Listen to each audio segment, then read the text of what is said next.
Bonsoir, fidèles internautes, c'est votre émission Carré Parfait avec votre humble serviteur, le E, le M, le S. Carré Parfait, émission socio-culturelle. OEP Sarabino, information, ya sûr. Bozolanda biso na image pro de chaîne YouTube OEP Sarabino, qualité ya image, ya propre, ya soin, ya goût. Botala biso tobimi boni, tobimi goût, tobimi kitoko. Bosepeli. Pour commencer cette belle émission, salutation spéciale à toi, Luki Passport. Le besoin de poser passeport dans l'espace Schengen. Contactez Luki Passport aux Anaposa à Van. Contactez Luki Passeport. Salutations spéciales à toi, Passion, c'est Mukendi. De longues jambes. Moi, ça pembe à Kotangui n'a pas de salutations spéciales à toi. Salutations spéciales à toi, Francis Mundabi, Topesiombote. 001, Yawili Moucheni, na Pesiombote et Siko Ali. Pour commencer cette émission, Naïb Sibino, mesdames et demoiselles et messieurs, toza na Suisse, tu es kosani, toza précisément na Lausanne, tu es kotala ba comédien, bandeko na biso obaye, bazan na spectacle à mener après des concerts, des événements na France, siko baye bongo na Lausanne na Suisse. Donc toko ta tout à l'heure, toza ba impression bandeko obaye kotala bango, bandeko obaye pour ba s'appeler ensemble na bango. On y go, on est ensemble, ça bouge pas. Ça chauffe, toza awa na Lausanne de Tebino. Bazoya donc ambiance ça au saranate tout ça nan de qu'on a vu moi si tozui si quoi zo kota na spectacle boni mama malam papa comment nani comme on a rosette choco frappante choco frappante ça se voit ça se voit donc naraka namoni marababulama garde-robe et bon maman ge bimi c'est le problème et bimi quand même tala ba comédien ba otimboka franchement eza ba tutorevaka totalaka. Donc, il y a un soigné na papa, au théâtre, qui m'écoute, c'est tout Aïda. Fille de pif. Aïda, Naëli fille de ouf. Mimi fille de ouf. Mimi Kabongo. Naëli, vie de loin. Et sobe azawana. Et puis, il faut tous aller à Poto, là, ça qui vient de Londres, enfin, dans la Suisse, quand même. De Londres, de Londres, donc, à Salama, ma solo, na mboko, on dit, maka été, Amélie, on bon ali, parce que quoi, yambi bandeko, ne se faut dire, toi, représenter. Ok. Et ça lui bien de monde bandeko na ba otiki Kinshasa ba e. Et ça linga bien makasi et puis ça linga bien na za na image pro na moni MS. Les bogards, même si na bogard moko. Eh bana Suisse. Et ba on a nous balité pe ya za célibataire. Et otala ça guess hein. Et puis Vito hein, bébé allemand. Donc biloko nyose bi mpona ba comédien na biso ko. Eza bon ezanga komo mais ezo eza na maram nango quoi. Voilà. Et puis ça bon même Mukadi les habits qui dérangent à organiser ta photo à soutenir. Bocha poids. Totie poids et tout. Donc il faut là ça veut que ba belle fille, naza belle fille, naza karaté naza koko. Ah bon? Eh ben bien sûr, to polisi bana. Mais on a net na robe un petit moko boy wani. Eh, to bateliga nzo to toi mikolo. On dit matin. C'est maman ya Pamela Lakis, la fille qui Pamela Lakis y est na événement. Na tala au Versace bana Suisse ba tombo ke ba bimisi ba plan. Pisha Kimu. Bana Suisse ba bimisi ba plan donc eza mabeza roina mabeba nini. Donc ah ouais en tout cas ça libiso plaisir. Maman a 5 bana mais on condimaté. On dimaté voilà. Madame Cyril. Bato bandi magal Suisse te bato bakota Suisse d'où tu es si bango nini Suisse Suisse ko ne ba ba richesse nyonso ya Europe et fa na Suisse na Afrique c'est-à-dire même côté à basi na mibali ezakaka ngai pesha to biki lelo mais ana lelo donc ya resepeleza danger en tout cas merci beaucoup na yo maman merci beaucoup to boyambi biso kitoko toi na Suisse en tout cas merci pour l'accueil on est ensemble tous les cas tout le monde pas maladie sali. C'est fini pour les bagassés Yorolo. Maman, na la vie attends yinanga. Mais gane gêné les hao. Et l'autre ballon ça qui courait sur la tête. Câble mère Zoka et Koufa. Maman, on est monté pour négliger c'est moins important. OK. Très important. Dans la Tariango, ils ont câble mère. Câble mère, ils en ont bien. OK. Du câble père. Il est qui couru. Tout câble mère il a une écart. Oh. Tout câble ancré. Maman, courant le tiba kureke na kindumba. Câble mère. Nase. Câble père likolo. Ye ilume câble mère amilani sina yetaka. Batalo ni yomoni. Tu vois, cadre ancré. Cadre famille, nous pas cadre famille. Cadre familial. Alingi ba wa te cadre mère cadre père. Dommage. Barbie fois ku kabra un peu courant il. Oh là là. Tu vois yo, ndenge tu sali calculer. Debo sali calcul yo na papa vie de l'œil et sali combien na pesa bino mbongo bobo c'est la groupe rapidement. Bon, où y a le monsieur là 320 balles. 320. Si vous voyez 400, il sali 720 balles. Maman on a tout ce courant awa, so na tout ça et donc ça coûte tina mandangu na bino. Tina sina na VIP. VIP. Ils en ont Congo bibi bati. VIP. Umoni Et bigo. so bena ki Congo de les Umoni VIP. bigo. Siko viwa na mtu. Yao batana Congo VIP. Basa pas $1000. Basa pas $1000. 1000. Bon, on est trop. Bobangate. Na Chine ka bango yoka. Tolbi c'est même 1000 ezobima. C'est ça bon. Marc kilo là. Moi mukuse atalo. Marc kilo là. Yende caissière na ngai. Maman, $1000 hein? $1000. Bolobi $1000. Mais derrière. Umoni so mutakubi bibi. Na bomta ngobe. Maman, oyo motu be documentaire. Après ça bon. Papa nakopesa bino lisusu te. C'est là. Oh. Moi ça papa joli nom. C'est yep. Moi c'est joli nom. Ah. Mais il faut ne pas me rêver. Moi ça comme pas. Moi ça Ma solution. Oui. Maman le BBC. $1000 hein? $1000. Te ba on faut besoin 1000 francs. 1000 francs suisses. Et ça la valeur. Donc ça veut dire ben. Nata uya nabuta ni Esther nanga. C'est Esther bien Esther.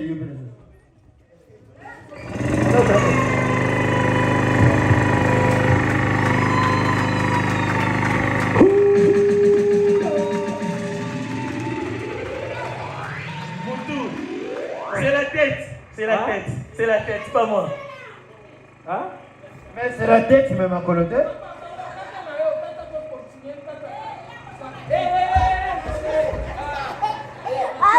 Mimi ndenge sema. Mais courir songi. Mais sur la musique du bon phénomène. Vous collez do sambo vous savez tout bon ça bien. Ngam na bombisha. Ngana tautala siku yule papa mama oneri mugao. Ndena yabo ina moni nzungu. Papa phénomène. Mutoka mutu Papa. Maman oneri mugao. Natoka na kendo tala. Papa fille de loin. Papa phénomène. Boyo kanga. Il faut boyo kanga. Au moins na kopena mukili, mutamala mwezaka nzambe. Po lelo yo na comprendre ngo. Papa phénomène yo ko sanga boyite. Bo nekisenga. Dès le wasali. C'est là. Papa phénomène. Oye yo ko na introduction yo yebisinga nini? Groupe ezana musala mingi te. Oui. Et c'est nga 300. Nga na lobi OK 320. OK na muyibi o ya papa vie de loin na simakuna. Amaniganse makambu akotisi yo makambu amabe. Oh yo zalaki na ngote. Siko tangu nga na opia bino $1000. Bokei. OK coupe na ngeza bien. Ezama c'est la gamme no muyibi. Muyibi. Na jino to yiba. Mami mia seni. 20 fois pas na yibi yo. Te 20 fois na memo na l'état. Te na memo na l'état 20 fois no lobango. Atima ridicule. Donc mais toi tu es ridicule, je suis fresh. En tout cas maman ubimisi ye rigibi. Papa phénomène, papa vie de l'eau. Aizanganda. Et si vous êtes dans le coin moi sandumba. Mobali nyonso akoya aoboya ete sifimbo mwesa nini ekota. Boya na bino komela. Mais bino mibale musala awa lisusu te. Bobo sananga. Décision. Décision. Bobo sananga bokende. Bobi bima. Papa vie de l'eau. Papa phénomène. Mais donc ubingani bis. Na bengani yo. Tuya esoku. Bota tsuma kolote. Na lingi komona bino lisute. Mama banga na ezebere. Problème c'est. Tout mère a tête que il pas maman bibi sur kamba. Et ça problème. Ou que pas mère ver. Et ça problème c'est. C'est chiant. Ah là là, c'est chaud. Vous savez, ça fait longtemps j'avais voulu venir ici en Suisse. Et là, je suis là, en Suisse. Et depuis Kinshasa, je bois l'eau suisse.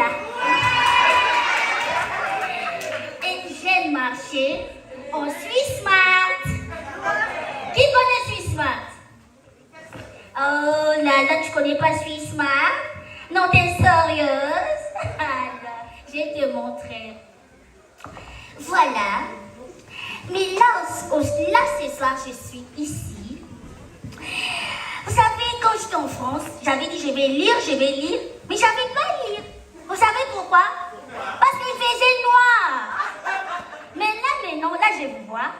Je vais maintenant lire, non? Oui. Qui veut que je lise? Qui veut que je lise? Voilà. Ce soir, je vais lire pour vous. Vous savez, une fille, il faut savoir lire. C'est très important. Mais avant de lire, vous savez, là maintenant, je sors avec un blanc.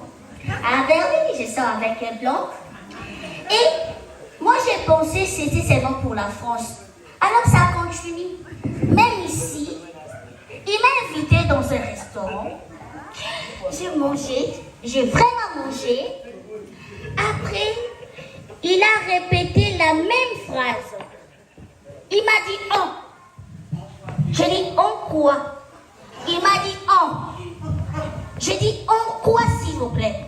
Il m'a dit « on gère la facture ». J'étais en mode « What you talking about? Are you serious? » J'ai dit « la tête de ma mère là, je vais me fâcher. Sur la tête de ma mère là, je vais me fâcher. » Après j'ai dit « ben c'est quoi ça? C'est la même chose. Non, quand tu m'invites dans un restaurant, il faut prendre soin de moi quand même. Moi, je suis une quinoise. C'est quoi ça, dis donc? Bon, là, j'en passe. Là, maintenant, je peux lire, non? Je peux lire? Oui. Merci beaucoup, c'est gentil. Ça va, maman? Vous allez bien? J'aime ça, j'aime ça. Vous savez, j'aime beaucoup lire. Parce que si tu ne sais pas lire, là, comment tu vas faire le devoir avec tes enfants? Ah bah oui, moi, je vais lire. Soyez concentrés, s'il vous plaît. Oh là là. S'il vous plaît, Botiba Osika. Oh mon Dieu. Je peux lire, non? Oui. Il fait noir un peu, hein? Vous me voyez quand même? Ah, c'est bon, là, maintenant, si vous me voyez là, je peux commencer à lire. Oh. S'il vous plaît, quittez mon téléphone. Bon, je vois bien. Voilà, c'est bon. Voilà, comme ça, c'est bon. Ok. Je peux lire, non? Ok. S'il vous plaît, il est déjà 23h? Ah, désolé, c'est bon. Ça va là-bas? C'est bon? Ok. Je peux lire, non? Oui. Voilà. Mesdames, mesdemoiselles. Kasi ngai mobikisi mwana ya tata leki ya yaya esengelaki na ngai na ya awa na Switzerland. Mboka oyo esalama na sui yango esalama na sui. Okoremarke na Suisse bato bazalaka makelele mingi te, bazalaka mpe bisalela te. Bango bazali baintegre et puis bazali baintegre tina na lati maneti yango wana.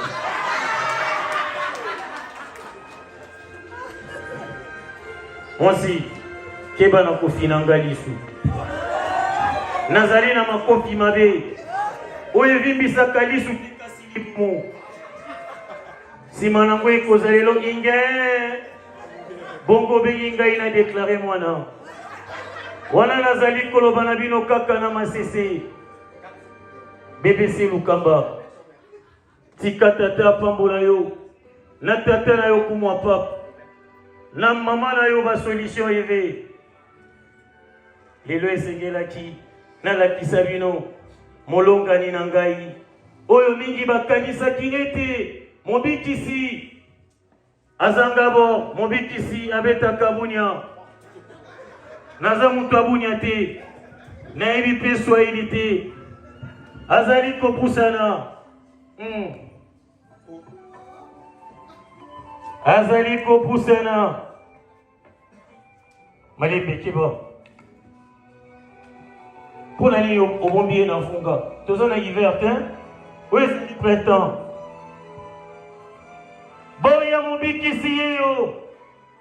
Mingi Katina Bino. Nayebi. Bazalina Posa. Yakoluka Kueba. Ezali nani. Bolingi Moeba Soki Ezali nani. Bolingi Moeba Soki Ezali nani. Tambona Tumoraki. Kifunga. Oyo balatisa kine longi bomonaki. Vidéo.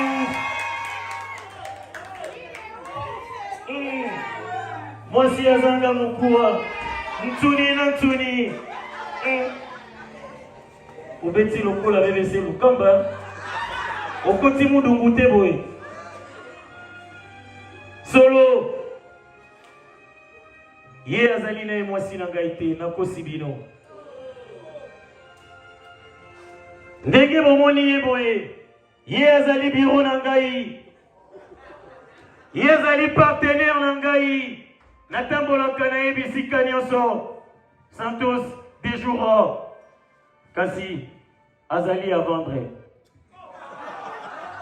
Nazoteka ye. Nani azana ba franc suisse. Akamata na ye akendene sikoyo. Mobikisi, tata na yo. Tata na yo moko. Mobikisi, tata na yo na mama na yo na bandeko no bazali banda. Bakoti te po nani. Po basombi biyete. Tata, mama, pe bandeko na ngai. Ezali bana nyonso ya Suisse to basombi biye na bango bazali awa na poko ya lelo. Mobikisi. Bango nde bandeko na ngai. Mobikisi. Tata na mama bazana posa ba. Zela na tangelo bakomba bandeko na ngai. Santos Dejoura. Association culturelle Mi-Angola. Kelos Mankele. Empereur Carlito. Bekiler Kilesi. Yo. Bango Mwasa Ndumba. Bima. Chu. Mwasa Ndumba. Bima. Yo. Bima Mwasa Ndumba. Malembe. Pona yo. Mwasi ya Ndumba ezali nani? Yaza mwasi na Ndumba za mibali ebele Mobikisi. Bongo yo moko ozala Mateus, Lukasi, na Simoni, na benga yo Ndumba. Tika epesa ye chance. Loku pinje una benga te. Mipende mingenga. Zila. Mwasi. Posa na ezali nini? Nasalela ope nini? Mobikisi, naki koyi Bethlehem. Tika na sokola tamakoloko. Nalela pédicure danger. Simanango kosala make-up. Sokolanga makolo. Mobikisi. Malembe. Ngai. Mobikisi. Asimbi na lisapia suka. Simbanga na mabiata. Malembe.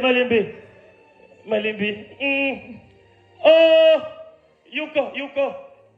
Tela, asimbi na musisa wana itile makama. Asimbi nga na libolongo. Bakisa lisusu libolongo moko ekoma mibale. Ekomi mabolongo. Malembe. Mosi, okozala nange pa ya tata. Tata azali na posa babokilo. Tika kote le melaye, na vanda na onvula ebele. Osokolanga deja makolo. Mobikisi, akende ngai mo na continue pédicure. Olivier continue pédicure. Ngai mo na continue pédicure. Asala ya suka. Ana rochana citron na chena javel. Malembe. Akomi singai ya talaku. Nalingi na bwaka bakri.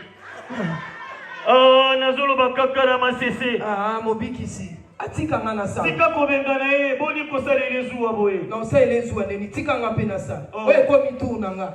Nga pe na ocha citron, na chia javel, na chia na coup de girofle. Tatuka. Osala kana kine. Boni boye. Oyebi kopesa elengite. Ozotelemela moto ayebi kopesa elengi. Bisa Mobikisi. Tikana ebisa bino ya solo.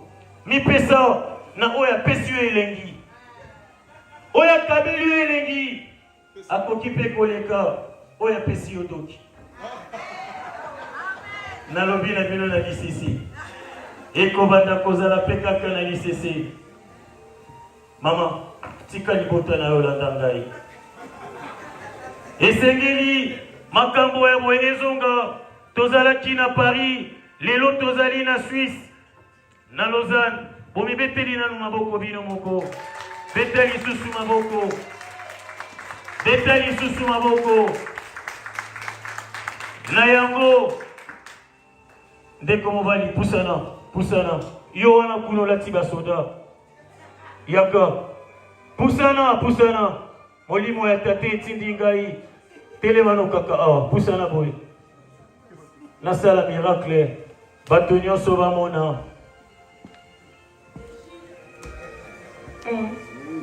Yaka boy. Olati ba chaîne tibiri. Ngala lati ata mon côté. Pona nini? Longola moko kabela ngai. Salambangu.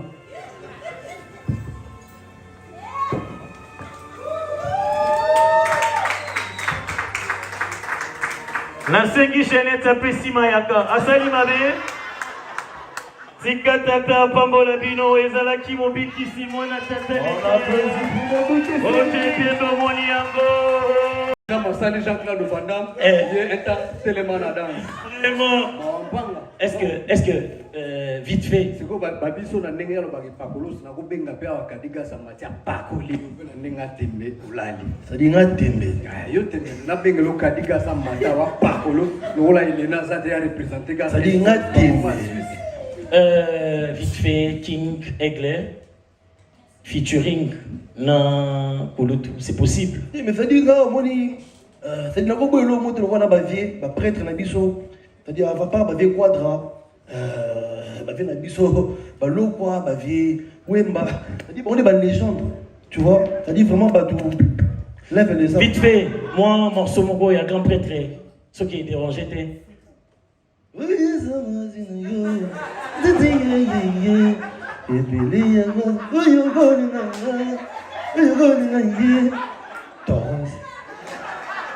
Okoki ozongi c'est la leki na yo à sens ayembi moi morceau yo pour saluer moi plaisir s'il vous plaît.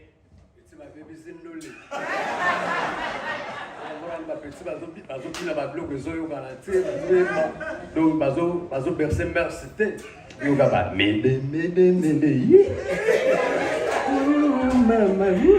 Ouais.